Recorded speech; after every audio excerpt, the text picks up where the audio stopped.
ইন্দিৰা গান্ধীয়ে ইমাৰ্জেন্সিৰ সময়ত 1976 চনত ধৰ্ম নিৰপেক্ষ আৰু সমাজবাদ শব্দ দুটা সংবিধানত সন্নিৱিষ্ট কৰে, যি ভাৰতীয় চিন্তাৰ পৰিপন্থী।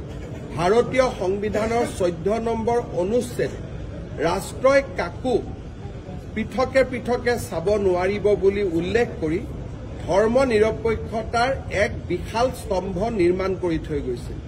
কিন্তু তাৰ পিছতো এই দুইটা শব্দৰ ব্যৱহাৰে আমাৰ দেশখনক পশ্চিমীয়া দেশৰ কাষলৈ ওচৰ চপাই লৈ গ'ল আৰু আমাৰ ৰাষ্ট্ৰৰ নিজৰ চিন্তাধাৰাৰ পৰা আমি আঁতৰি গ'লো। সেইবাবে আমি কেন্দ্ৰীয় চৰকাৰক অনুৰোধ জনাম যে ভাৰতৰ সংবিধান যি ধৰণে আম্বেদকাৰ ডাঙৰীয়াই ৰচনা কৰিছিল, ডক্টৰ ৰাজেন্দ্ৰ প্ৰসাদৰ নেতৃত্বত যি ধৰণে সংবিধানখন গ্ৰহণ কৰা হৈছিল, সংবিধানৰ প্ৰস্তাৱনা তেনেকৈ থাকিব দিয়া উচিত। জৰুৰী অৱস্থাৰ সময়ত সংযোজিত শব্দ দুটা সংবিধানৰ পৰা বাদ দিয়াৰ সময় সমাগত।